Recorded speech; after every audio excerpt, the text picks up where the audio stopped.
All right, if everybody's here, we'll get started.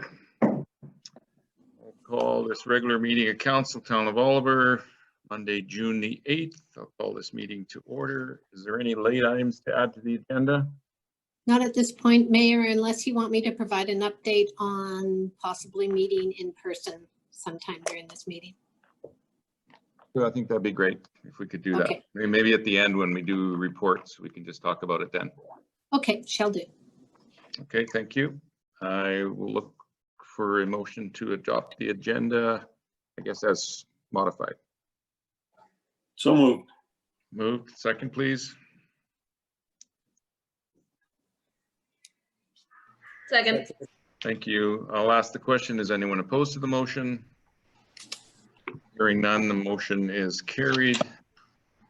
Moving to adoption of prior minutes. Item 1, adoption of May 25th, 2020 regular open council meeting minutes. Can I get a mover of the motion to adopt those minutes? So moved. Moved. Thank you. Seconded. Second.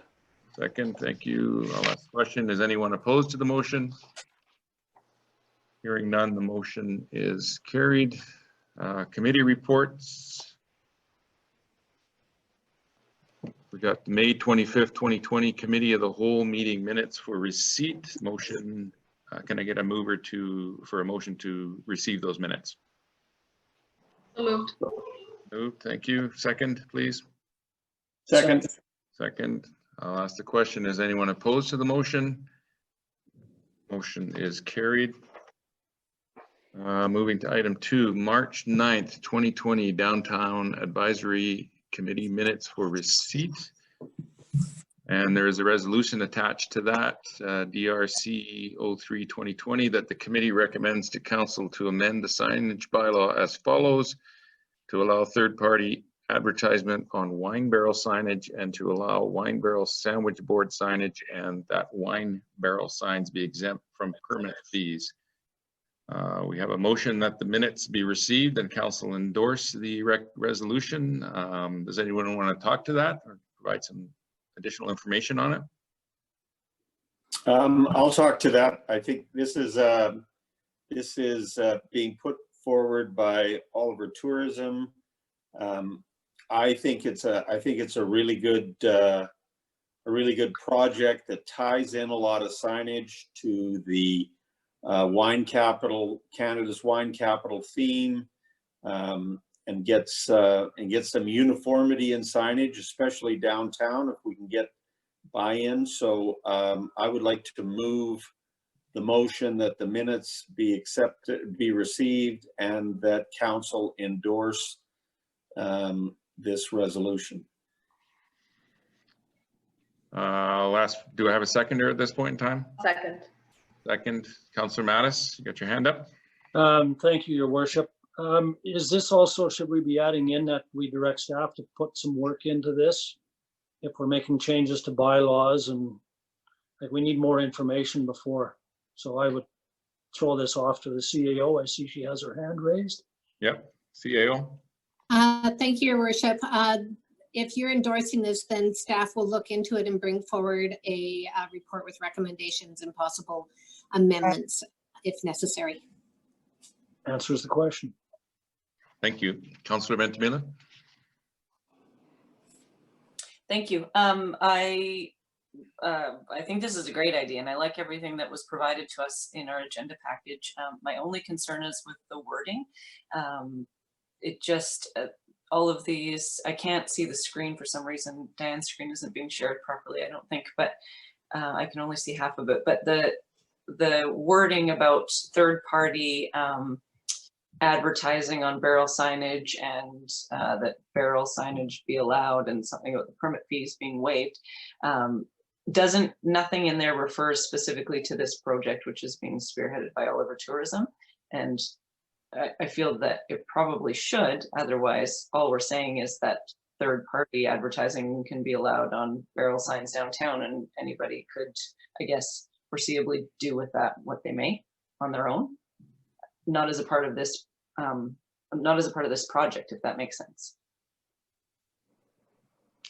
Does that make sense? Quite likely be resolved by the report from staff and recommendations from staff.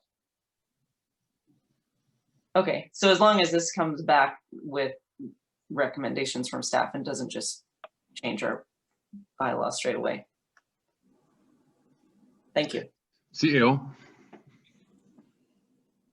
Thank you, Your Worship. Yeah, the staff report will outline that it's for a certain project, and it will also indicate all the things that were provided through the delegation when they were in front of the committee.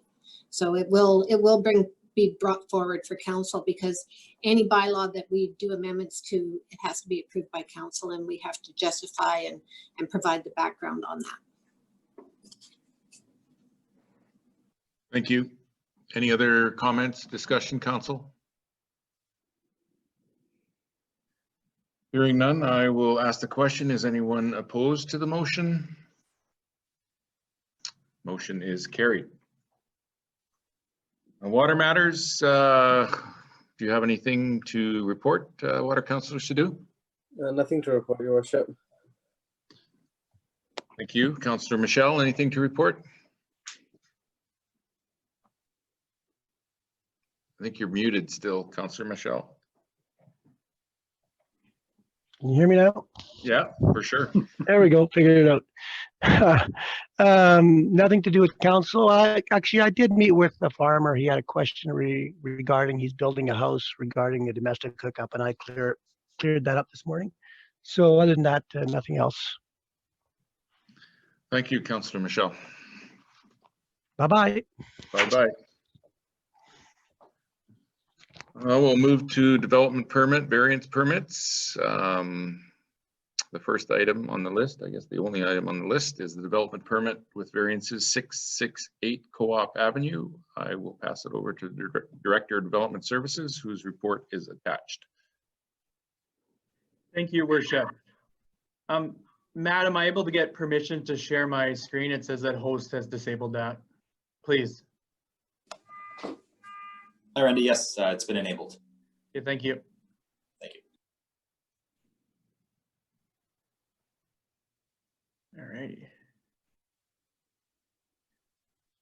Alrighty, so this application is for a development permit with variances for 668 Co-op Avenue.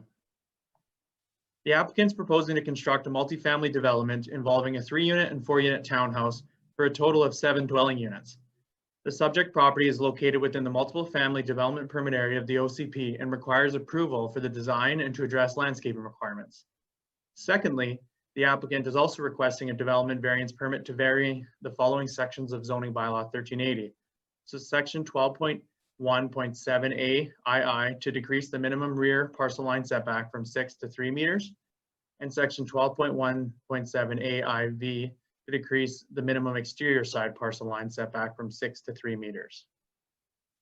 Property location map is partway between the subject property is, the school is up here, 6100 Gala, and then 583 is the courthouse and 583 Fairview Road, so it's sort of in between there. There's an ortho, which will actually give you a better picture. So it's adjacent to 6024 Okanagan. The zoning is RH1, which is residential high density 1, and the OCP is HR, high density residential. A bit of a background.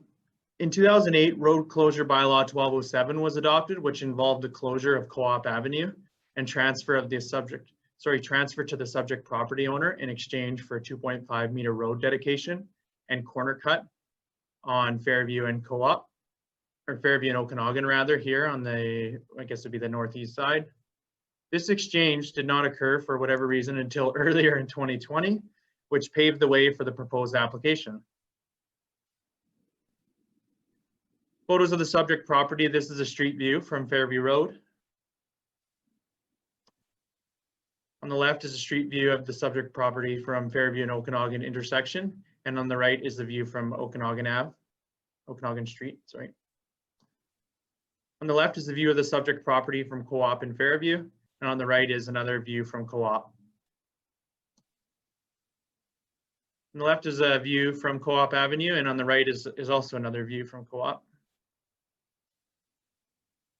And this is a view looking from Okanagan Street, showing the proximity to that 6024 Okanagan Street house.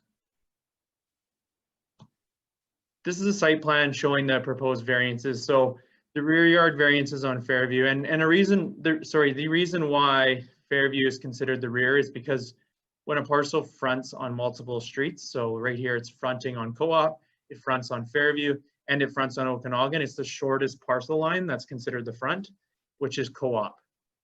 So in this case, the rear is Fairview and then the exterior is Okanagan. And on both of those sides, they're proposing variances to 3 meters from 6 meters. Some elevations along Fairview Road. So on the left is the 4-unit townhouse, sorry, the top left, and then on the bottom right is the 3-unit townhouse.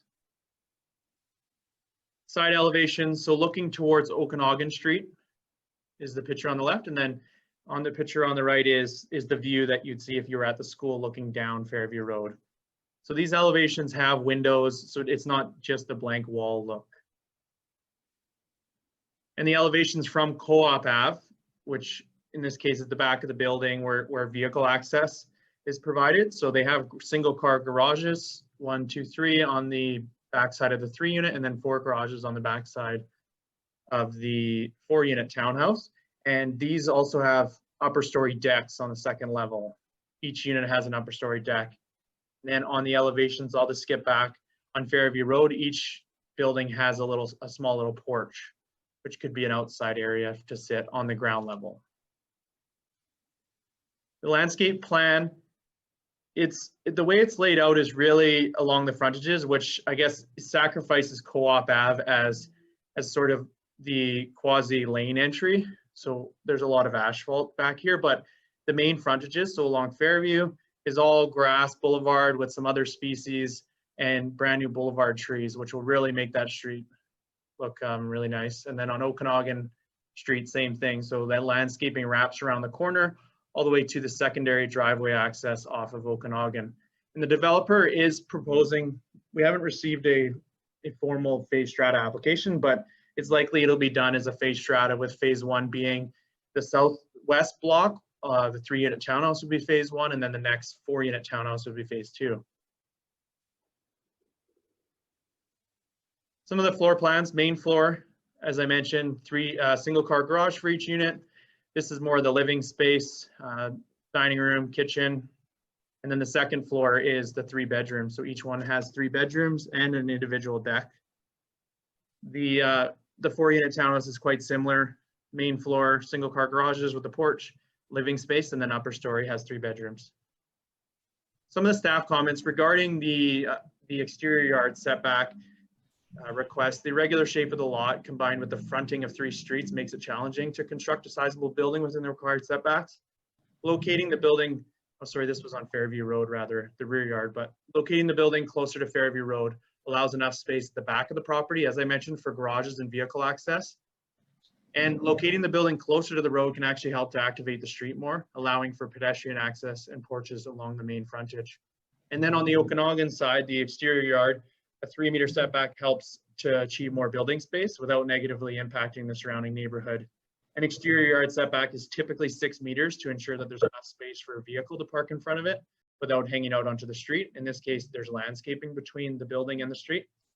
An exterior setback is 6 meters. Part of the reason it's also 6 meters is because in this zone, you could build a 4- or 5-story building, right? So this is, it's more appropriate, I guess, in this case, rather than a 6- or 5- or 6-story building.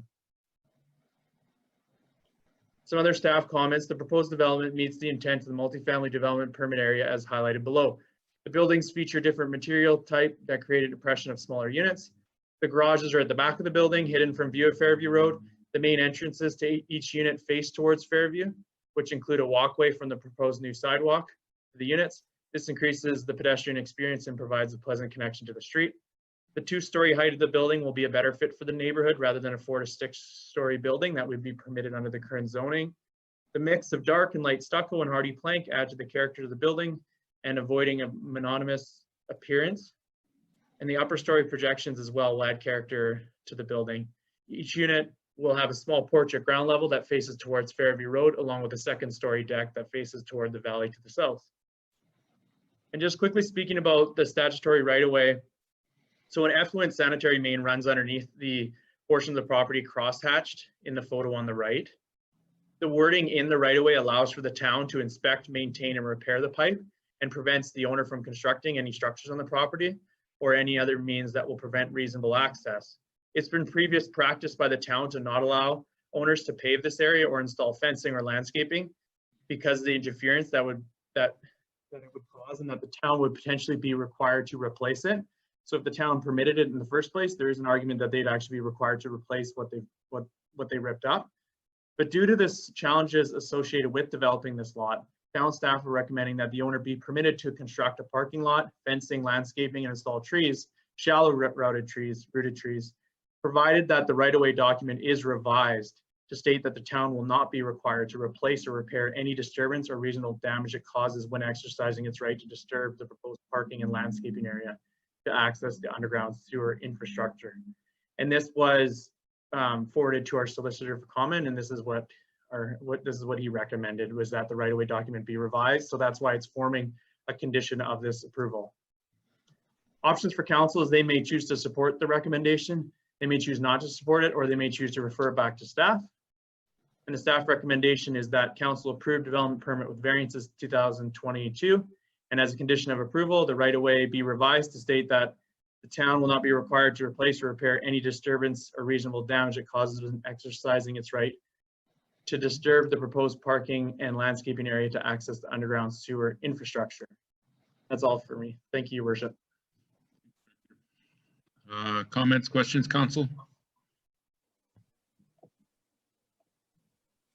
Councillor Mattis? Thank you, Your Worship. Yeah, it all looks good to me. I'd actually like to see that clause on all of our statutory right-of-ways. If people want to landscape and maintain them for us, make them look better, I have no issues with that anytime. I will move the recommendation. Do I have a seconder at this time? Second. Second, thank you, Councillor Grice. Councillor Grice, you got your hand up? Thank you, Your Worship. I was just going to speak in favor of the development. I think 3-bedroom units are a welcome addition to the town, and hopefully will accommodate more families. So I think it's great. Thank you. Councillor Schwarzenberger. Thank you, Worship. I agree. I think 3-bedroom units for families are a great addition. That lot's been underdeveloped for a long time, and it's great to have something being considered there. So I'm fully in favor. Thank you. Thanks, Councillor Schwarzenberger. Yeah, I too am in favor of this. More rental accommodations is definitely needed in this town. I do have a question to the Director of Operations. I'm just wondering what the service life on that sewer infrastructure that's in that right of way, and if it's my thinking on that is if it's there's less than 5 years or so left, is there an opportunity to deal with that during construction of this property? It's the CAO here. We'll have to get back to you on that. This time the Director of Operations is not on the call. Okay. But it's in our 10-year plan that we had. So I will look at that and provide you with that information tomorrow. Okay. No, Okay. I'm still in favor of the project for sure. Just wondering about no sense paving that over if we have to dig it up in 5 years or less, or so. Thank you. Any other comments? If not, so we have a motion that's been moved and seconded, and I'll ask the question, is anyone opposed to the motion? Motion is carried. Moving to bylaws. Zoning amendment 1380.14, 313 Chardonnay Avenue for adoption. I'll pass it over to the Director of Development Services whose report is. Thank you, Worship. This is for a adoption for zoning amendment bylaw 1380.14, which was rezoning 313 Chardonnay from RH1 residential high density 1 to RS2 residential low density 2. This was read a first and second time on May 11th. The public hearing was waived on May 11th in accordance with 464(2) of the Local Government Act. It was read a third time on May 25th, and recently it was forwarded to the Ministry of Transportation for sign-off on June 2nd. That is why it's back before council for adoption. Thank you, Your Worship. Thank you, Director. Any comments, questions, or a mover of the motion? I'll move move- adoption. I'll second. Thank you. Any other comments? I'll ask the question, is anyone opposed to the motion? Motion is carried. Moving to business, grant and aid request, Oliver Tourism Association. I'll pass it over to the Chief Financial Officer. Thank you, Your Worship. To Kathy or to Matt, if you're on the call, is Ian Lobb, is he on this call? Hi, Doug. Matt speaking. No, I do not see him as an attendee on the call. Okay. The reason I'm asking that, Your Worship, is that as part of our grant and aid policy, the applicant is afforded the opportunity within that policy to present their application at a committee of the whole meeting, and we did not have a committee of the whole meeting today, but we do have a regular council meeting. So anyway, moving forward, the Oliver Tourism Association is requesting a grant of $3,000 of funding, and they've outlined that they're working on a recovery strategy in collaboration with our tourism partners in the South Okanagan. This project is the Visit South Okanagan campaign with our collective group referred to as the South Okanagan Tourism Alliance, made up of all the communities from Peachland to Osoyoos. The purpose is, as outlined in the supporting letters attached, is to use our collective voices to safely bring back visitors when the time is right, while supporting local businesses in the interim. This alliance is designed to help each community during COVID-19, as well as in times of emergency such as fire and flood that we have dealt with in the past. We are also utilizing the messaging to focus on tourism through all 4 seasons going forward, driving the VSO site back to each community. We have support from Destination BC in the form of matching funding. All funds that we raise will be matched dollar for dollar and allows us greater reach that alone we could not be able to have. Our ask is for financial support to the maximum funding match by DBC and ensure that Oliver has a strong voice at the table. I have attached the various, the grant and aid application, as well as the corresponding letter that we received from the OTA. And the staff recommendation is that staff does not support the request due to the request not meeting the eligibility criteria outlined in the grant and aid policy.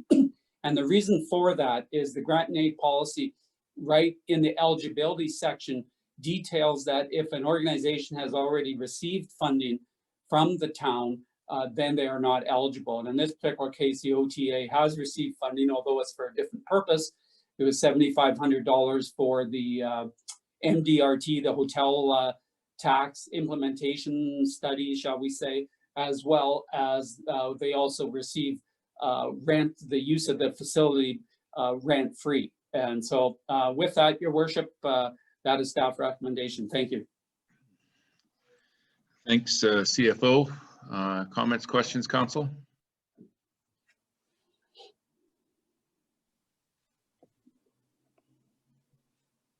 Councillor Mattis. Thank you, Your Worship.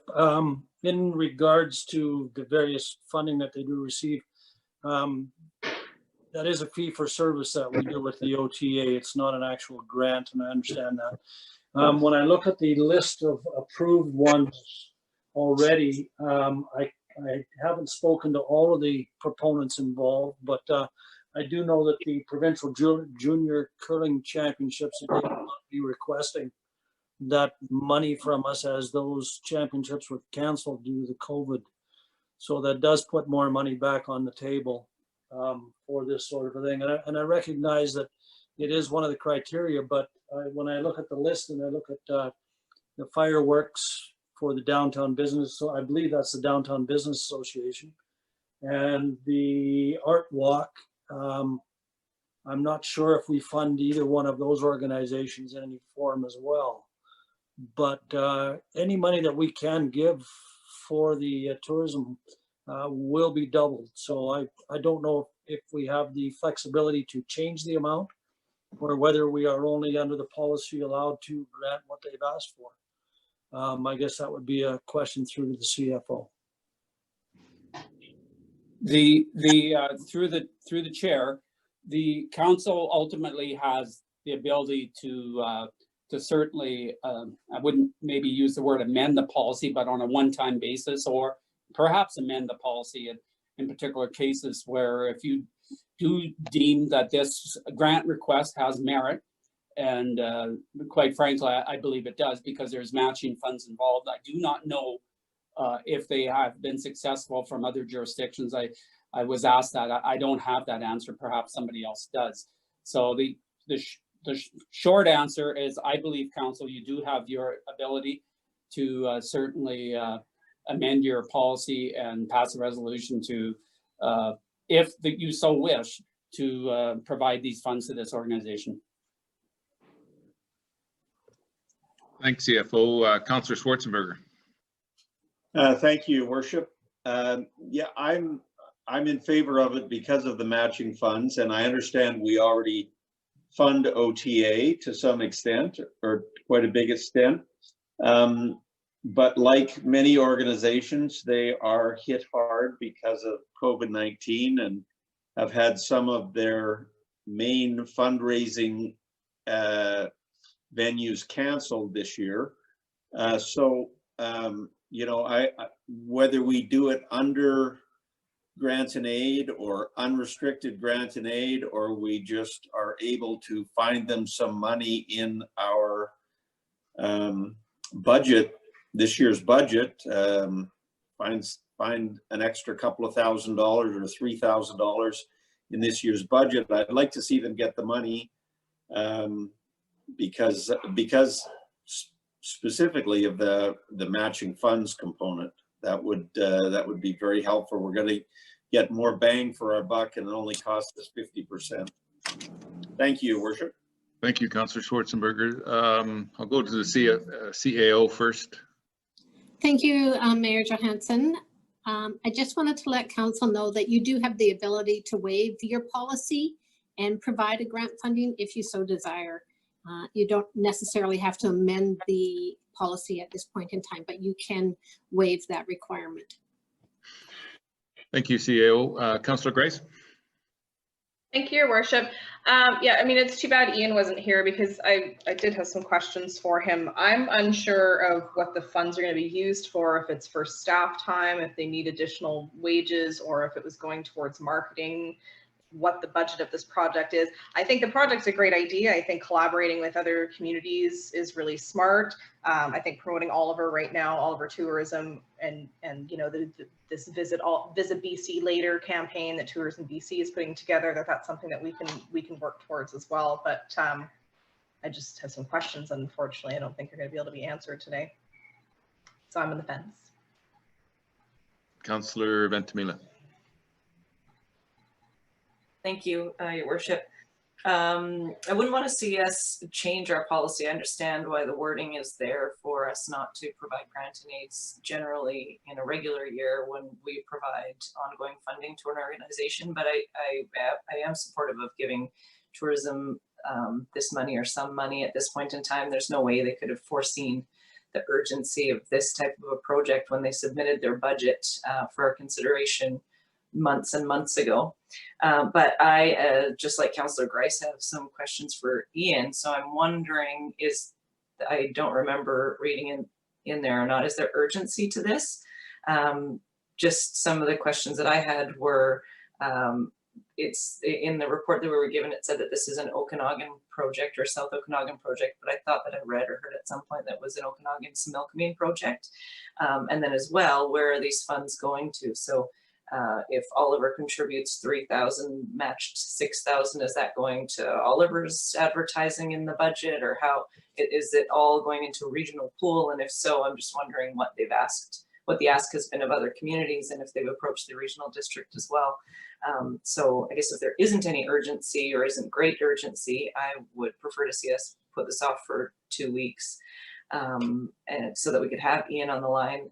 If there is urgency, then I guess I would be supportive despite those questions, because I do think that it's a good opportunity for tourism in our area with the matching funds, and knowing that they have been hit hard this year with the cancellation of many of their events.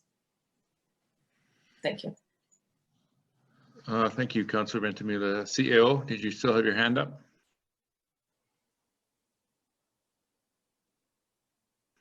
You're on mute, I think. I'll go to Councillor Mattis. Thank you, Your Worship. To try and answer some of those questions, if my memory serves me from the meeting last week, yes, there is a degree of urgency here. I can't remember exactly what the deadlines were, but there are some deadlines, and I don't think that 2 weeks out was going to work very well, but I could be mistaken there. In terms of who the partners were, as far as my understanding was, it was Oliver was 3,000, Osoyoos was 3,000, which would come from Destination Osoyoos, and I believe Penticton is the third partner, and they were to the tune of $9,000.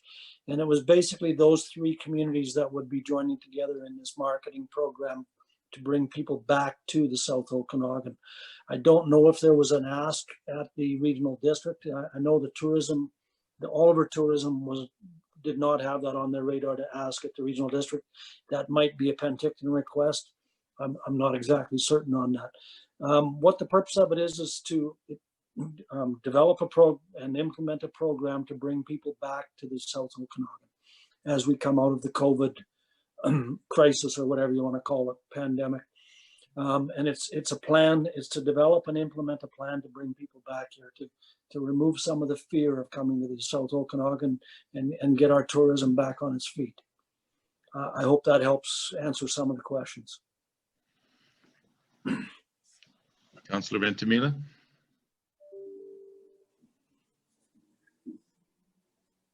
There we go. Thank you for that clarification. So like I said before, if there is urgency, then I am in favor, again, for all of the reasons mentioned. But I would like for us to suggest to Oliver Tourism that they as well look for funds from the areas specific to this project. So Area A, Area C, perhaps D&I as well, Okanagan Falls, Clevedon, Apex, those areas. And I have heard Mayor Bauer speak to this exact project that communities in the have been approached. So if they're included, then we might suggest that they ask or look to them for funds as well. Thank you. Councillor Mattis. Thank you, Your Worship. I did have a question through to the CFO. Was this request falling under the restricted or the unrestricted funds in terms of the report that you put forward? Is that the balance in our unrestricted or restricted? That actually was the combination of the two, Councillor Mattis. I haven't been here long enough to really know the difference between what you consider the restricted grant and aid or unrestricted. Okay, if that's the total, then that still answers the question. Thank you. CAO. Thank you, Your Worship. I did get in touch with Ian, and he's going to come in on the call. He's going to log in here really quick to answer any questions if you'd like to wait a minute or two, or he should be coming in shortly. No, that's fantastic. Thank you. Okay.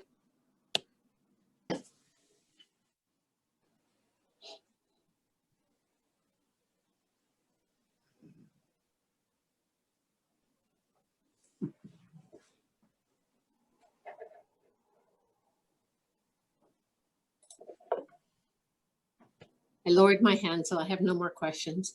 No.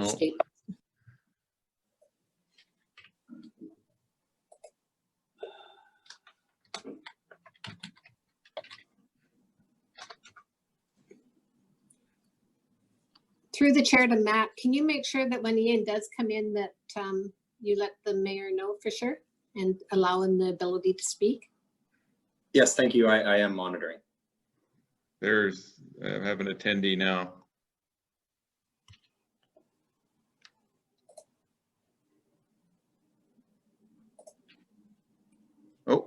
Lost Thank you. him. Mr. Lob's been added to the conversation. Panelist? Correct. Okay. Can you hear me, Ian? I can, yeah. Okay, we got a few questions from some of the councillors on the grant and aid request. I'll start off with Councillor Grice. You don't have your hand up right now, but I know you had a few questions. Yes, thank you, Your Worship. Hi, Ian. Yeah, so I was just wondering if you know what the budget for the project is and what the funds, the request from us would be funding, if it would be wages, if it would be Oliver specific marketing. It would be, it wouldn't be wages. It's all kind of based on what we're doing as a marketing initiative. So basically what the funds will go to, the budget has been developed as far as like a media outline. It's a collective marketing plan, but within that marketing plan, each community is responsible for producing their own material as part of that, part of different itineraries, and it would go toward the overall production of that market. So what I can produce, I can send you the overall marketing plan as it exists, so you can have a look at that. But what it does is the dollars that I'm asking for would contribute to that as part of Oliver's portion of the collective. So each community, as it currently stands from Peachland right on down to Soyuz, is coming to the table with a different amount of funds. There's a bare minimum, and then there's more based on what you can do as a community, and then those funds are matched by DBC dollar for dollar. Thank you. Councillor Ventimiglia, you had a couple questions? Sure, thank you. Hi, Ian. My questions were, let me just try and gather my thoughts here with all my scribbly notes. The communities in the Okanagan, so that you just mentioned, Peachland to Osoyoos, I'm just wondering if all of them have been approached for funds. I'm wondering if the regional district areas that are kind of attached to our communities have been approached, so Oliver, for example, with Oliver Area C. And then I'm also wondering, I know I've heard Mayor Bauer and Karamia speak of this program. I'm wondering if the Similkameen is involved, or if that's a different thing that's going on and this is specific to the South Okanagan. Okay. So with regard to the Similkameen was involved in the conversations from the beginning. The plan itself is South Okanagan. They are not part of the actual process at this point in time. They're no longer part of this process. All the communities themselves have been asked. RDOS is involved. RDOS Area C has been involved with Okanagan Falls as well. So each one of those communities has been approached, is completely involved, and has been at the table since the beginning. But Similkameen is currently not part of this project at this time.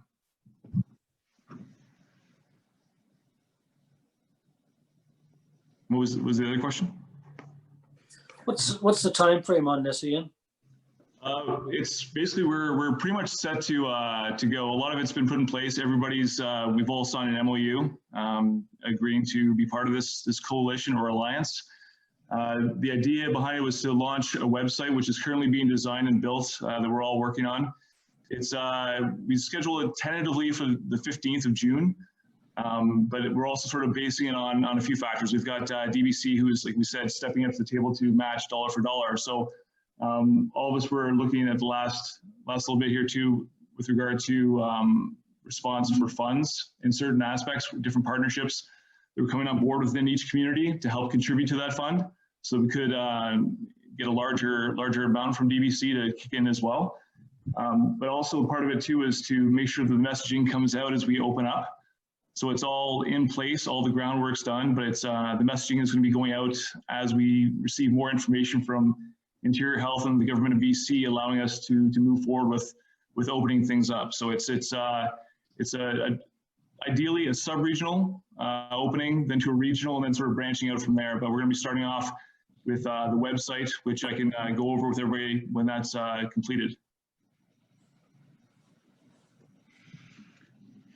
Thanks, Ian. Thanks, Ian.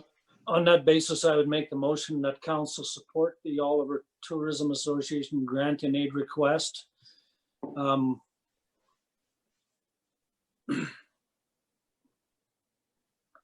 the amount, yeah, requested $3,000. That works for me. I'll second that. Seconded, Councillor Schwarzenberger. Any other comments, discussion, council? Hearing none, I will ask the question. Is anyone opposed to the motion? Motion is carried. Thank you. Moving to item 2, non-medical. Thanks, Ian. Thank you. Moving to item 2, non-medical cannabis retail license 6276 Main Street. I'll pass this over to the Director of Development Services.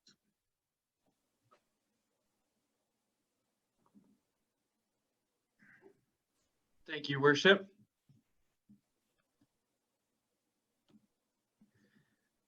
This application is a local government recommendation for non-medical cannabis retail store application Tumbleweeds Canna at 6276 Main Street. The purpose of this report is for council to direct staff to send a recommendation of support or denial to the BCLCRB regarding the proposed non-medical cannabis retail store license at 6276 Main Street, Tumbleweeds Canna Limited. Just a bit of an update here. This is the current application. So currently BC Cannabis Store is actually under construction or headed that direction. Higher Path 5859 Main Street is open. Blue Water Cannabis, sorry to jump here far north, 6341 Main Street is open. Council has passed a positive recommendation. It's now with the LCRB for interior cannabis.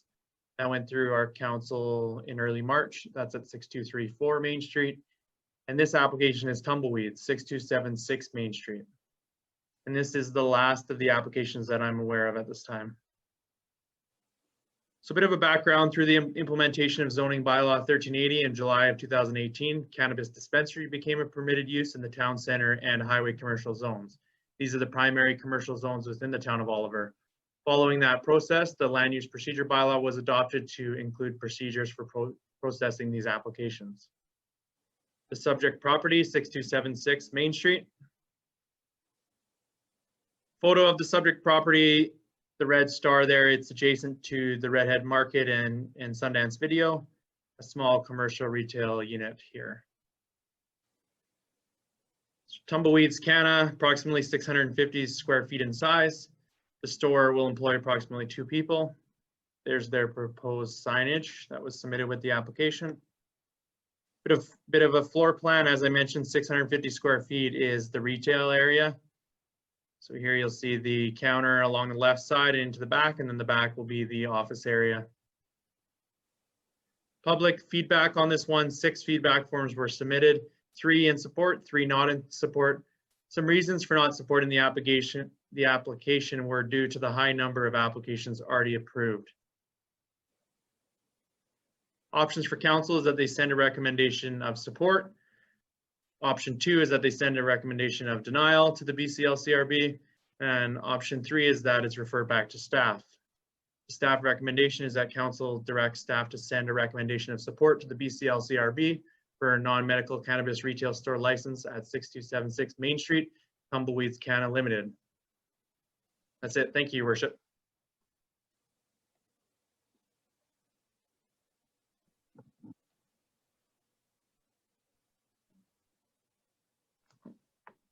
I was muted. Thank you, Director. Okay, thanks. No worries. Any comments or questions, Council?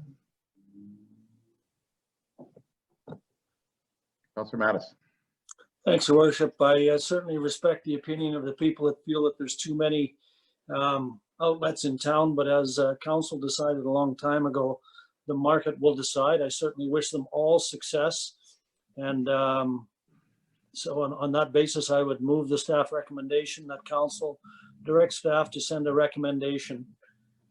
It's gone now. To the staff send a recommendation of support to the British Columbia Liquor and Cannabis Regulation Branch, LCRB, for a non-medical cannabis retail license, store license at 6276 Main Street, Tumbleweeds Canna Limited. Do I have a seconder of that motion? I'll second. Thank you, Councillor Schwarzenberger. And you have your hand up, Councillor Schwarzenberger? I do. Thank you, Your Worship. I like Councillor Mattis. I hope everybody can make a living, but you know, to the people that say there's too many, you know, I think it is wrong for council to set a limit on anything. We don't limit the number of pharmacies or retailers or pizza joints or liquor stores for that matter. So why would we put a limit on the number of cannabis retailers? The market will decide who's a success and who is not. So I agree with the motion that we should go forward with a recommendation. Thank you. Thank you, Councillor Schwarzenberger. Any further discussion or questions, Council? Hearing none, I will ask the question. Is anyone opposed to the motion? Motion is carried. Moving to item 3, bylaw officer appointments. I'll pass this over to the Director of Development Services. Thank you, Your Worship. In the 2020 budget deliberations, Council committed to the hiring of a full-time in-house bylaw enforcement supervisor. This individual is Christine Dolbeck, who recently relocated from Valemont and has began working for the town as of June 1st. Council also committed to the hiring of a full-time seasonal bylaw enforcement officer for the summer months to be able to provide reliable service in the evenings and weekends. This individual is Caitlin Bennett, who is currently the food action coordinator with the town of Oliver and was recently working as a parks ambassador for the month of May in Lions Park. Caitlin began working for the town on June 4th. As per section 264 of the community charter, council may by bylaw establish provisions for designating bylaw officers and enabling them to issue tickets on behalf of the town. Appointment of bylaw enforcement officers, bylaw 572 includes these provisions. Council resolution in this report will address the requirement. I also wanted to point out that town staff are currently discussing options for a reciprocal agreement with the town of Osoyoos for vacation and or weekend coverage throughout the off season. It's not recommended at this time then that Wayne Belleville's appointment be rescinded, as the services may be required until a reciprocal agreement is put in place. With that, the staff recommendation is that council appoint the following town of Oliver bylaw enforcement officers pursuant to section 36 of the Police Act and section 264 of the community charter. So Christine Dolbeck and Caitlin Bennett. Thank you, Your Worship. Thank you, Director. Any comments, questions for the Director? Do I have a mover of the motion? I'll move the proposed motion. Thank I'll you. second. Seconded. Any further discussion? Hearing none, I will call the question. Is anyone opposed to the motion? Motion is carried. Moving to item 4, Food Action Advisory Committee. I'll pass this over to the corporate officer. Thank you, Your Worship. The report before council is to seek council's consideration to conclude the Food Action Advisory Committee. The Food Action Coordinator, I'll go back to the background. In April 27th, 2020, council was reviewing policies as a part of its regular review. And one of the policies was the Food Action Advisory Terms of Reference. Council at that meeting recommended that the policy be updated and amalgamated into the Global Advisory Committee policy, which is in development right now. As a bit of history, the Food Action Advisory Committee was first established, to develop a plan, and the first activity of the work plan was to form an advisory committee. The terms of reference outlined that the committee was to assist staff and the municipal consultants who were hired to steer the development of the food security plan and ultimately provide recommendations to council in the development of the food security plan. The consultants and the committee worked together and developed the plan, which was received by council in the winter of 2018. As part of the third year of the grant that we received with Interior Health Authority, the third year was to hire a coordinator, and with the objective to build the sustainability of the program through grant funding. The coordinator was successful in accomplishing many of the goals and objectives, and she brought regular reports into the advisory committee. Council has continued to hire the food security coordinator on a very part-time basis to continue with the objectives and to continue to build financial stability through external grant funding. The advisory committee has not met in 2020 as other committees due to COVID-19. However, the coordinator is still working hard to open up the edible pathway, which has been done. She did that work with our horticulturalist, and planning is underway to open the harvest hut, and that's under the guidance of the Interior Health Authority. She has applied for multiple grants, but to date, none have been successful. The advisory committee met 5 times in 2019, and attendance ranged from 1 or 2 to a maximum of 4, and the balance was made up of staff and the council members and the coordinator. The food security coordinator has advised that she has developed very strong working relationships with individuals and agencies in the community. She had commented to me recently that more and more individuals and agencies are contacting her directly. Before, she was always doing the reaching out, and that has seemed to switch.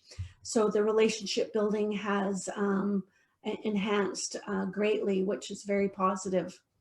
The food secure plan was always created, it was for the community, and continuing to work with more direct engagement with the coordinator, I believe, will help to build capacity. And the thought is that the food secure coordinator could submit quarterly or semi-annual reports to council, similar to the airport manager and the fire chief. So the recommendations before council, you have the options to rescind the terms of reference and thank the members for their contribution, and that the food action coordinator provide quarterly reports to council on the food secure activities, or you may wish to refer back to staff for additional information. And I'll open it up for any questions. Thank you. Thanks, Corporate Officer. Councillor Grace. Thank you, Your Worship. I'll try with the video again, but it was freezing there a little bit.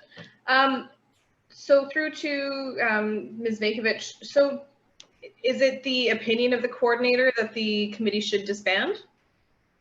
Yes. She feels that with her engagement right now with the community and individuals, her comment again was that, you know, if there was a project or something that was going on, she could organize a group to work on that project within the community. Okay, I mean, I can respect that. I think it would be nice to have at least one more meeting before they disband. I mean, there's members on there that worked on the food secure plan for quite a number of years, and you know, may want to have a final bit of input. But that's just my opinion. Thank you. Councillor Ventimiglia. Thank you, Your Worship. So that one of my questions was answered there, that this recommendation came from the coordinator, because I was going to ask if the committee had met at some point in time, and perhaps I missed a meeting where this had been spoken about, because I don't think that I have missed any meetings recently, and this disbanding of the committee hasn't come up to the best of my knowledge in any of our conversations. I think I agree with Councillor Grice that before disbanding, it would be, I think, valuable to have a meeting of the committee to get some feedback and some input. I think that there are many members of that committee that have worked very hard on this plan, and like many of the projects that we have over time, having a champion or a group of champions often helps to push things along. I think that many of the projects that we have seen to date have been because of the efforts of committee members. And so I would hate to see that just disappear without any further conversation with the committee itself. and perhaps this is the way forward. I just think that the committee should be given the opportunity to have that conversation. Thanks, Councillor Ventimiglia. Councillor Mattis. Thank you, Your Worship. I commend the coordinator for bringing this forward and making the suggestion that it be disbanded. At this point, we could be waiting a long, long time for that committee to meet, given the circumstances. If I heard the report correctly from the administrative officer, that the coordinator would be able to reach out to the committee members either by phone or through a Zoom meeting or whatever the case may be, and get their final input, but that should not prevent council from moving ahead with the proposed motion that we disband the committee. And certainly they can meet, and we'll certainly be sending them a letter of thanks. And maybe as part of that letter of thanks, we can ask for any feedback from them that they may have going forward, would be my suggestion. So on that basis, I will move the proposed motion and see what happens.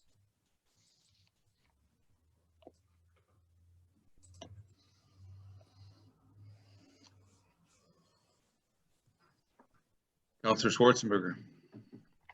Thank you, Worship. Yeah, I kind of agree that we could move ahead with the disbanding with the knowledge that they will meet again one last time and have a chance to talk about things with Caitlin and talk about their thoughts going forward. And I just think that you know, if they have a meeting and say you know, council is thinking of disbanding the committee, what do you think? I think that's not going to be then the whole discussion will be about disbanding and not about thoughts of how the food action plan can be moved forward with the coordinator in charge. So I think it's a bit tricky, but I'm willing to second the motion and see what everybody else thinks. Thank you, Your Worship. Thank you, Councillor Schwarzenberger. Councillor Grice. Thank you, Worship. I won't be voting in favor of this motion. I think it'd be simple enough to have a Zoom meeting. I mean, we've been doing lots of virtual meetings, so it's not that there's going to be a long matter of time or a long amount of time before we can meet and have the discussion. So I think out of respect to the committee members, it would be great for them to be involved in that decision. Thank you. Councillor Ventimiglia. Thanks. I'm going to sound like I'm repeating what was just said, but I can appreciate the words expressed by Councillor Mattis and Councillor Schwarzenberger, but I also won't be voting in favor of this recommendation. Again, not to say that it won't come back in a couple of meetings time, but I just think a committee that's committed or contributed 3 or 4 years or whatever it's been, and really that we're the driving force in some cases behind this program to begin with. I just think it's quite disrespectful of us to go ahead and disband without first having the conversation with them. So I'll be voting against it for now.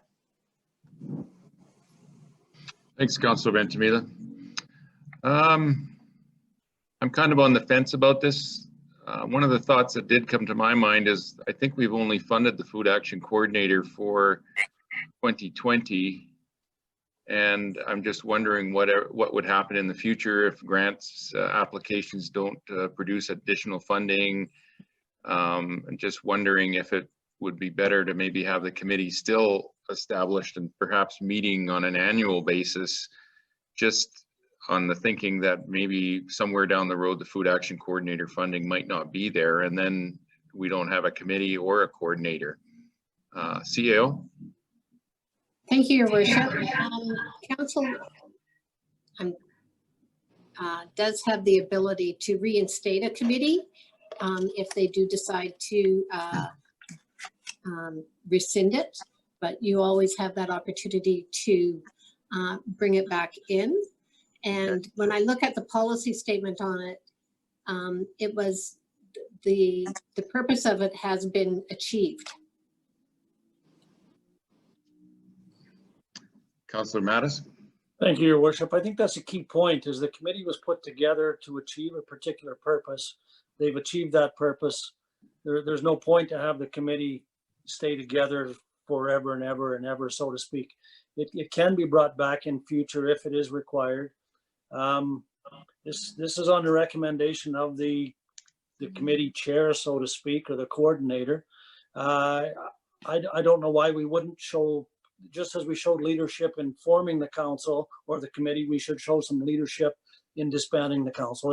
It's not a decision of the of that committee whether they exist or don't exist. It's a decision of council, and I appreciate that they can still meet together at whatever point or through Zoom and put in give their final input at that point. It's not disrespectful in any way, shape, or form for us to do that. Thank you. Mayor Johansson, this is Diane. I can't raise my hand because I'm a co-host. Okay. But I just want to clarify that the decision to bring the rescinding of the terms of reference for the Food Advisory Committee really came from my office. It wasn't the coordinator who suggested it. We have had the discussion on a couple of occasions because the terms of reference have been completed. We've met the purpose and the objectives in that terms of reference. And additionally, the attendees, the members that are on that committee really don't serve the purpose at this time. Like Interior Health Authority, they were on the committee because they were one of the grant funders. So if the committee can, I would still suggest rescinding, but if it came back, it would have to be redone. It would have to relook at the membership, because that we have very few members attending because they've already achieved their goals, what they were brought in for. So it's a committee that is not meeting the terms of reference because they've been completed. Thank you, Corporate Officer. That helps. Any other comments, discussion? Councillor Ventimiglia? Thank you, and I appreciate that clarification from the corporate officer. I still will be voting against this motion for the reasons that I mentioned before. If this committee, as it is right now, has met the terms of reference laid out originally, I think it's in 2016, perhaps going forward, a new committee is formed with new terms of reference, but I think it's about the order of things, and I do continue to think it's disrespectful to disband this committee without first speaking to the committee and explaining the reasons why the committee will be disbanded. So I just think it's an order issue. I would prefer that that this committee meets to go over everything that we're talking about right now, and then if the committee decides to move ahead in a different fashion, or we decide that that is necessary, then this rescinding of this terms of reference happens and new terms of reference are written. If this does pass, then I would like to suggest that we do call a meeting of the old disbanded committee as soon as possible to explain the reasons that we've discussed here today, and to see how best to move forward.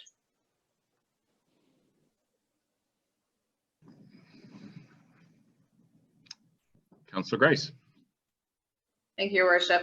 And I would just like to emphasize the importance of food security in our community, especially considering what's going on in the economy right now. Our coordinator does not do this full time. She's also now our bylaw officer as well. So there's definitely a split focus there. So to have more heads in the game to work towards something that's important for the residents of Oliver, I think is still of value. Thank you. Thank you, Councillor Grace. Any further discussion? Questions? Hearing none, I will ask the question. Is anyone opposed to the motion? I'm opposed. I'm opposed as well. Sorry, I had to unmute myself. Motion is carried. Your worship, Yes. before we move on, is it possible for us to provide another direction or to make another motion attached to the same report regarding the scheduling, the virtual scheduling of a virtual meeting of the now disbanded committee as soon as possible? Or is that just something that will happen? CAO, can you answer that question? We would probably set up a meeting to let them know that council has determined that the Food Action Committee has been disbanded for the time being. Okay, so we don't need a motion to that effect. It's just going to happen. No, it all goes with respect when it comes to people that do volunteer their time to our organization and to the community. So it's something that it's just respectful to do, but we had to have direction before we could do it. Okay, thank you. Moving to item 5, Downtown Advisory Committee membership appointments. I'll pass it over to the corporate officer.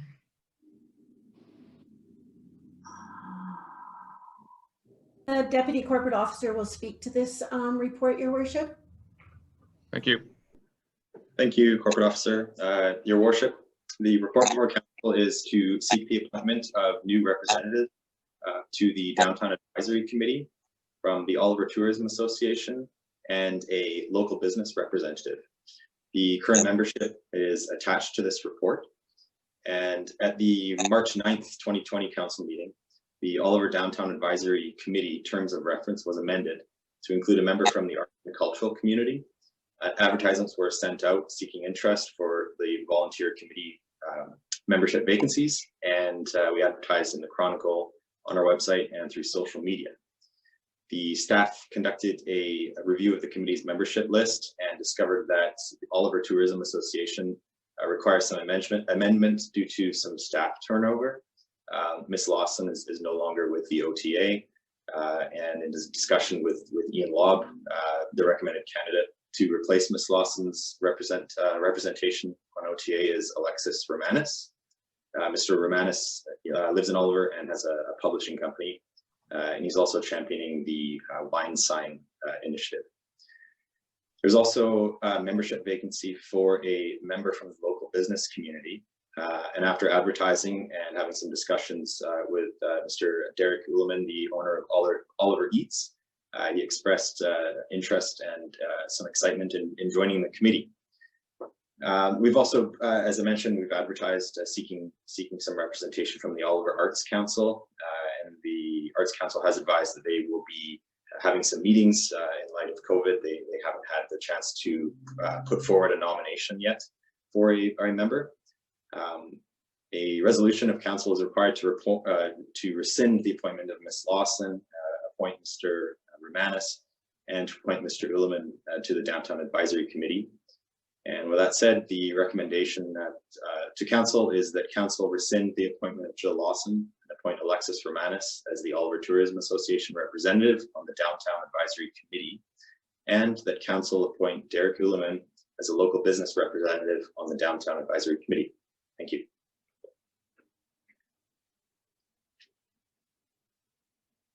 I think you're muted, Mayor. Sorry about that. Thank you. Councillor Ventimiglia. Thank you, Your Worship. I just have a question. How long are appointments to this? How long do appointments to this committee last for? Thank you, Councillor Ventimiglia. The committee appointments, I don't have in front of me, but I don't believe that there is a term associated with them. Maybe the corporate officer could fill me in. Thank you, Matt. The new Global Advisory Committee policy has the appointments for 4 years with a 2-year rotation through, so we can ensure that we have the appointments are staggered, so we always have a good solid membership at the same time. Okay, thank you for that. The reason I ask is because I noticed on there as well, and I it slipped my mind today. I meant to get in touch with them today to see, but we have Dermot Hutton still on there as a business representative for his involvement with Firehall Brewery, and he's no longer at the Firehall Brewery to the best of my knowledge. So I don't know if we kind of go through things, you know, I guess you just said every couple of years to make adjustments as necessary. Thank you, Councillor Ventimiglia. Yeah, I was unaware that Mr. Hutton was no longer participating. We haven't had any correspondence stating that. He has actually accepted some meeting invites, so we will investigate. Sorry, and I don't mean to cut you off. I'm not suggesting at all that he doesn't want to participate. I would hope that he would want to continue to participate. It's just that perhaps who he's participating on behalf of has changed. Yes, thank you. Just to point out, he is the chair of the committee. Excellent. Councillor Schwarzenberger. Thank you, Your Worship. Yeah, I was just going to mention that because I'm on that committee, that he is the chair of the committee. And I think it would be very helpful if he stayed on that committee. So perhaps we could maybe make him a member at large as well, and then open up for another local business representative, because I'd hate to see him leave that committee, as he is the chairperson and he's very involved and very passionate about the downtown Oliver. Thank you. Thank you, Councillor Schwarzenberger. Councillor Grice.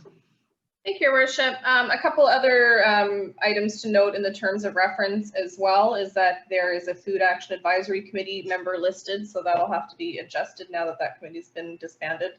And also that I'm listed as the alternative, however, the terms of reference call for 2 council members, so it should be both appointed. Thank you. Thank you, Councillor Grice. Councillor Ventimiglia, you still have your hand up? No, sorry about that. No worries. CEO. Thank you, Your Worship. The terms of reference was just recently changed due to the fact that it used to be 1 council member and 1 staff member. And so staff is only there as a supporting person rather than a voting member. That's where the discussion came around to why we ended up with the 2 council members as members.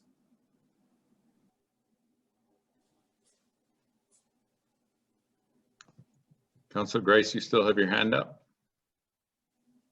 Thank you. I didn't mean to, but just to clarify, I understand that there's 2 council members, but on the list where our names are, it says our name representing and then appointed, and mine says alternate, not appointed. So that was just the note that. Yeah, we will update that for sure. Thank you. Councillor Mattis. Thank you, Your Worship. Sounds like we have some housekeeping to do, but in the interim, I will go with the proposed motion that council rescind the appointment of Jill Lawson and appoint Alexis Romanos as the Oliver Tourism Association representative on the Downtown Advisory Committee, and that council also appoint Derek Uleman as a local business representative on the Downtown Advisory Committee. I'll second that motion. Thank you, Councillor Mattis and Councillor Schwarzenberger. Any further comments, discussion?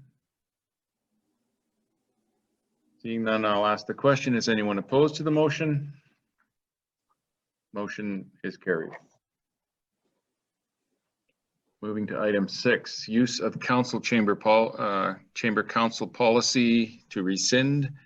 Pass this over to the corporate officer. Thank you, Your Worship. The report before council outlines that in April 14th, council had reviewed a number of policies, which included the use of council chambers policy. At this meeting, council provided the resolution to seek an update on the use of council chambers policy to reflect current practice and to give consideration to change to an administrative policy. So in doing that review, I determine whether the use of council chambers policy should remain as a council policy or be rewritten as an administrative policy. It's recommended that policies be categorized as follows. So I have a definition of a council policy, which is to provide direction on council activities and matters that may directly affect businesses, members of the public, and town programs and services. And for administrative policies, provide direction internally to town staff in carrying out their duties. Corporate policies may apply to employees, advisory committee members, elected officials, and/or members of the public. Council chambers is a very unique room where the business of Town of Oliver is conducted. With that being said, the use of the chambers policy should reflect the necessary care and maintenance of the room, the public gallery, the sister city contents, and the related technology and equipment as an administrative policy to provide direction to town staff. An administrative policy has been drafted with the Chief Administrative Officer signing off. So the resolution or the options before council is that council may rescind the use of council chamber policy as a council policy, or you may refer back to staff for additional information. And the recommendation to council is to rescind the use of council chamber policy dated March 26, 2001. Thank you. Councillor Schwarzenberger. I'll move the recommendation. Have a seconder? Seconded. Any discussion, questions? Hearing none, I will ask the question. Is anyone opposed to the motion? Motion is carried. Moving to item 7, video surveillance policy. I'll pass this over to the corporate officer.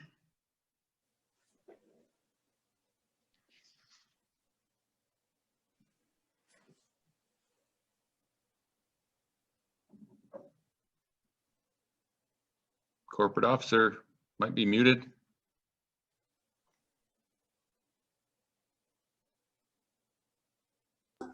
There we go. Perfect. Sorry about that. The report before council this afternoon is to seek council's approval for a new council policy titled video surveillance camera. Council has had the opportunity to review receive a couple of reports from staff around budget time and to the Community Safety and Crime Prevention Committee.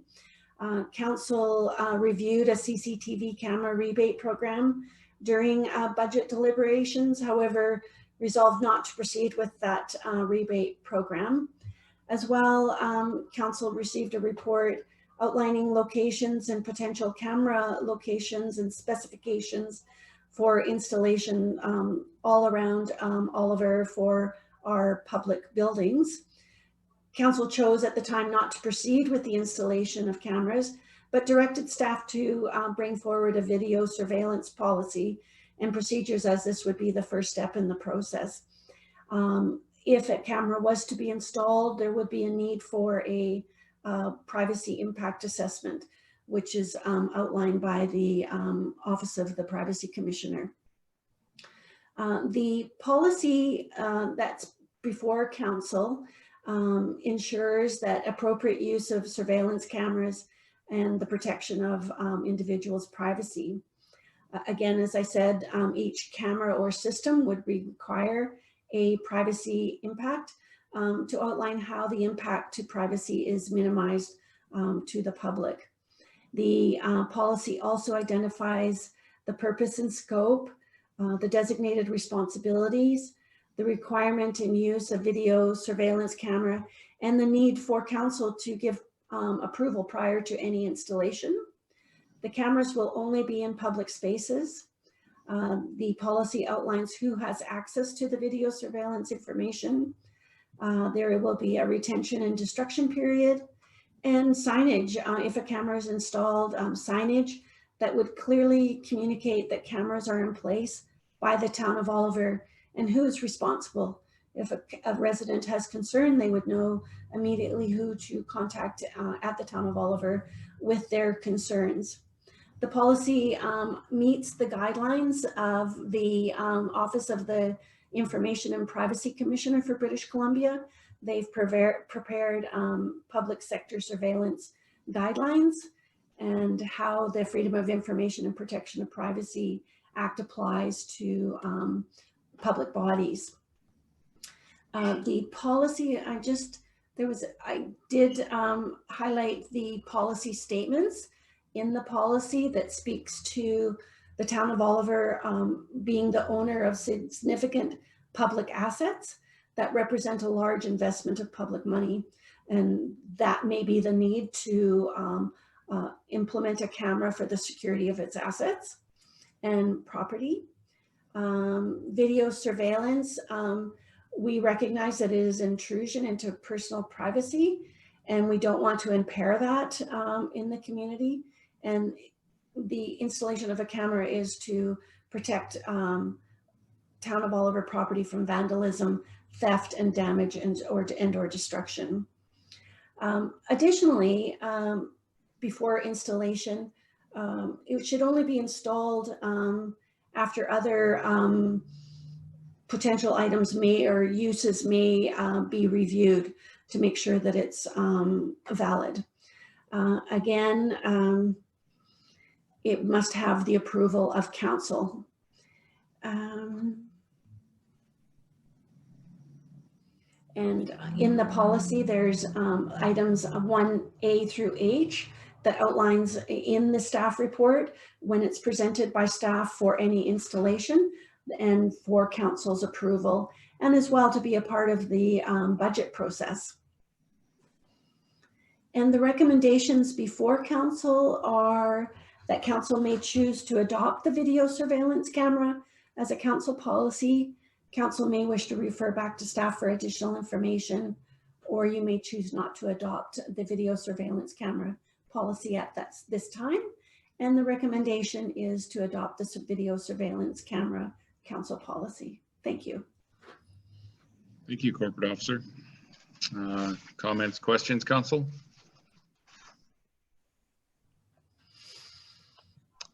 Councillor Grice. Thank you, Your Worship. Through to either the CAO or the corporate officer, I'm curious to know where the staff would like to see cameras installed. I'll answer that. It would be, the possibilities would be possibly the public works yards, because it backs right onto the walkway, and we have had break-ins in the past there. Electric charging station? Yeah, the electric charging station has been vandalized in the past. We have had it fixed, and that would be another location, and possibly up in where our water reservoir is, just for that protection of the water. Thank you. So just to follow up, is there any appetite at all to be putting cameras up and down Main Street, for example? We wouldn't be allowed to do that. Perfect. So my only other comment then is I'm glad to see that council would have to approve the installation of any cameras, and I'm glad they won't be on Main Street. Thank you. Councillor Mattis. Thank you, Your Worship. I think it's a well-written, comprehensive policy. You only had one question on page, I believe it's 3 of the policy. It refers to Freedom of Information head. And I just wondered what that is, or who that is, and why it's referenced. That would be Diane. She is our Freedom of Information and Protection of Privacy Officer, and she deals with all the FOI requests, etc. Is that how it should be referred to in the policy then, as the Freedom of Information Privacy Officer? Or I'm just, as opposed to the way it just says Freedom of Information Head? That's kind of common terminology in for the Freedom of Information and Privacy. I believe in our policy in the town, I'm referred to as the information head. Then I'm good. Thank you. Thanks, Councillor Mattis. I guess my comments would be, I do think this is a good policy to have. It provides a lot of rigor and following the regulations of when and where and if cameras will be installed, and still gives council the ultimate authority to say yes or no.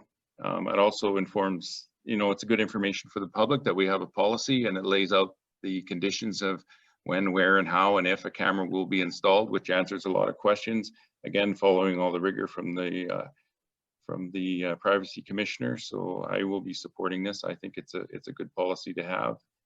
I would also like to comment that I think if we get to this, where this policy is adopted, I think we should be sending it over to the Parks and Recreation people, all of our Parks and Recreation, who have a number of cameras installed but don't have a policy that they're operating under at this point in time.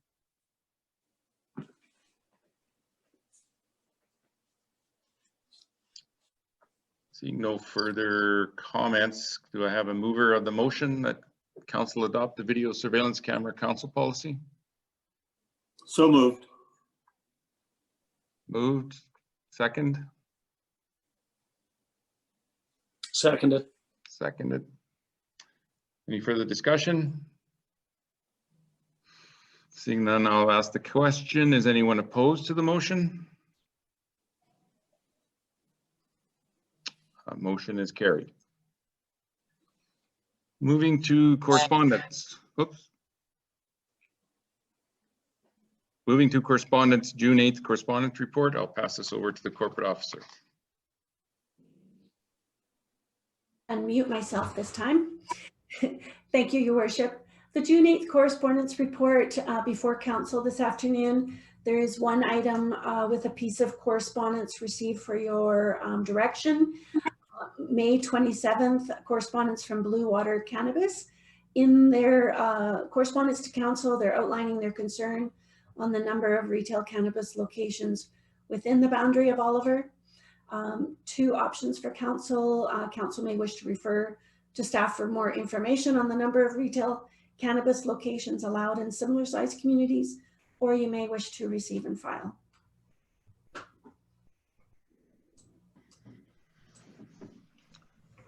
Comments, council? Thoughts? Councillor Mattis. I will move receipt and file. I appreciate their position that they don't want more competition, but we have decided, as we said earlier, that the market will decide. Councillor Ventimiglia. Your Worship, I would be more comfortable if we perhaps send a letter back to the letter writer instead of just receiving and filing, explaining our position and the position that we originally took and why, as well as pointing out areas where we have jurisdiction and areas where we don't, because there were quite a few references in there to stores opening up in the regional district and on the Suyas Indian Band, both areas of which we have nothing to do with. So I will withdraw my motion and leave the floor open for Councillor Ventimiglia. Well, that was kind of you. I didn't write something. I should have, perhaps. Make it up. Well, I see it's being made up on the screen in front of us, so I'm just going to give it. Yes. Excuse me. Our practice is to advise people that write in, if we receive a file, that it's been received and filed, and we usually outline the reasons why. So, sorry, then to confirm, a typical receive and file letter would include reasons, like the reasons that I just stated, the reasons for our initial decision, and then clarification on jurisdiction? Yeah, we would put that in there. Okay. That's not what receive and file sounds like to me.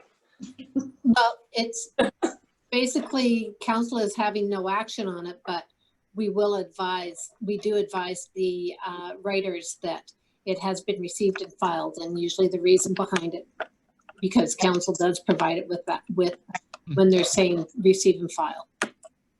Okay, so if it's, before that gets deleted, no, looks like it was about to get deleted. If it's all right, I still would prefer to have it in the motion, so that we could say that council receive and file and direct staff to correspond with Blue Water Cannabis, outlining the reason for council's decision, and clarifying jurisdiction. I don't know if that's the right word. Sure. Thank you.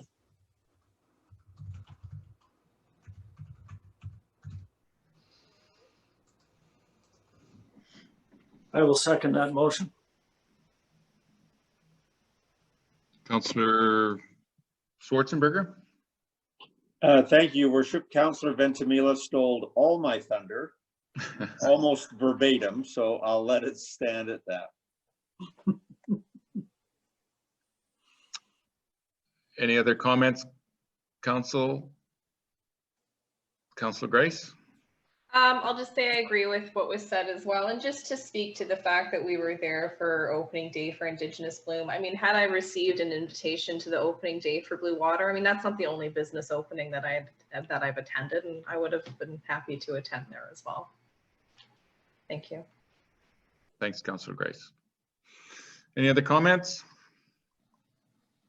Seeing none, I'll ask the question. Is anyone opposed to the motion? Motion is carried. Thank you. And the last piece of for correspondence is for information only.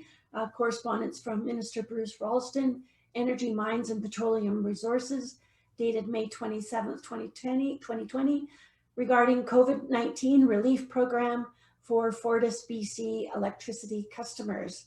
This is a response to correspondence from Mayor and Council with the hydro program.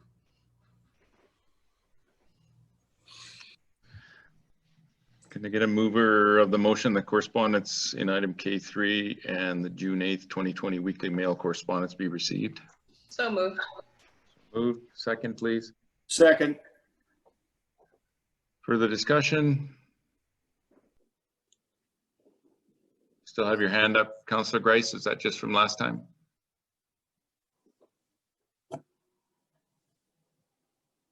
Oh, thank you. Call the question. Is anyone opposed to the motion? Motion is carried. Moving to reports, airport activity report for May 2020. Motion is that the airport activity report for May 2020 be received. I move receipt. Second. Second. No comments, questions? Call the question. Is anyone opposed to the motion? Motion is carried. Moving to item 2, building permit activity report for May 2020. Get a mover of the motion, the building permit activity report for May 2020 be received. So moved. Moved. Second. Second. Any questions, discussion? Seeing none, I'll ask the question. Is anyone opposed to the motion? Motion is carried. And the next one is the Oliver Fire Department activity report for May 2020. A motion that the Oliver Fire Department activity report for May 2020 be received. So moved. Moved. Second. Seconded. Any questions, comments? I'll I ask the look forward to question. next month's report. Thank you. I'll ask the question. Is anyone opposed to the motion? Motion is carried. Moving to councillor reports. Councillor Grace. Thank you, Your Worship. May 28th, I attended another one of the BC EDA webinars. There's resource updates on the website. Of note, Victoria has created a downloadable toolkit for businesses, so I'll forward that to staff. It may be something that we'd want to look into. And the focus of that meeting was on the aviation sector.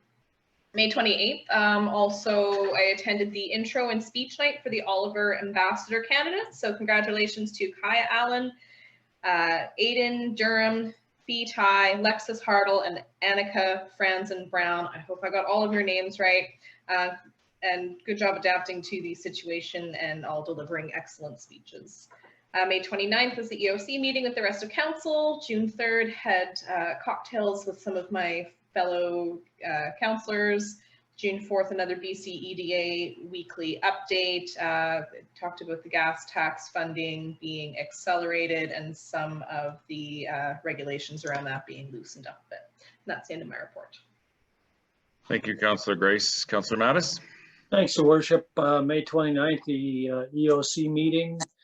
June 2nd, I actually attended a in-person live meeting with the Oliver Tourism Association. We met on a patio, social distancing for the most part, and all that other good stuff. It went quite well. And then June 3rd was cocktails with council. Thank you, Councillor Mattis. Councillor Ventimiglia?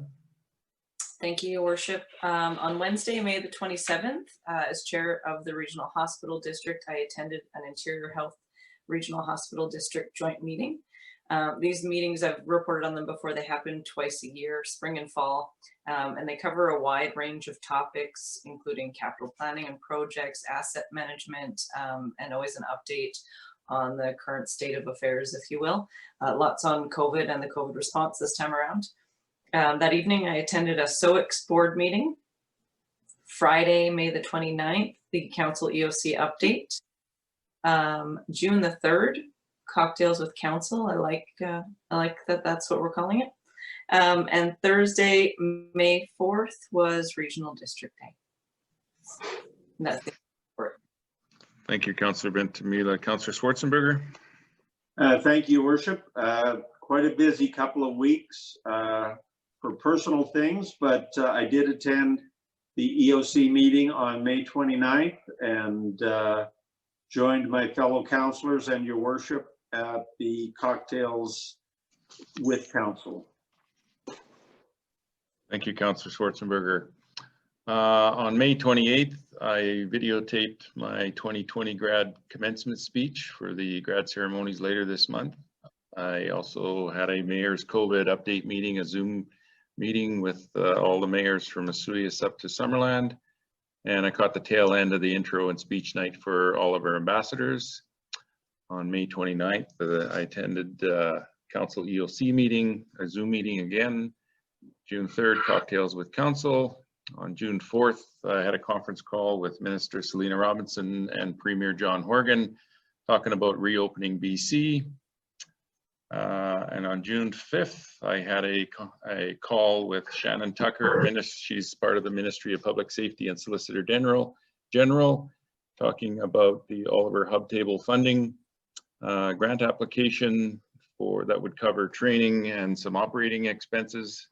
And I'm thinking from the conversation with the help they're providing, and they're working with us in earnest, that we will be getting some funding to create a South Okanagan Hub Table in the very near future. So I think that's really good news.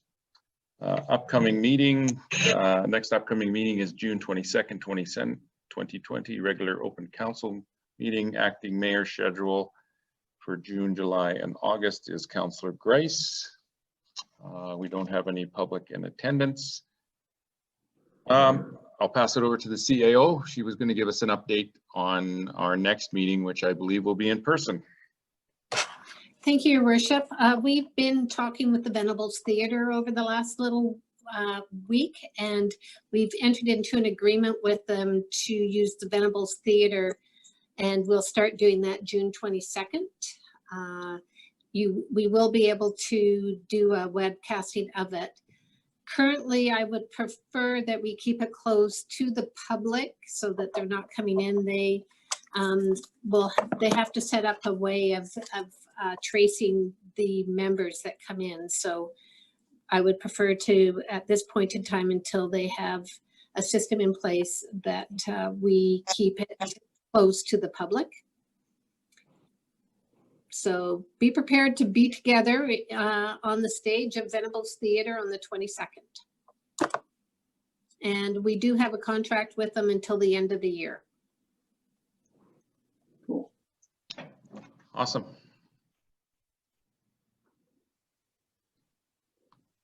If there's no questions, I will look for a motion to adjourn. So moved. Moved and second. Is anyone opposed? Motion is carried. We are adjourned. Thank you, council. Good night. Thank you. Night. Thank you.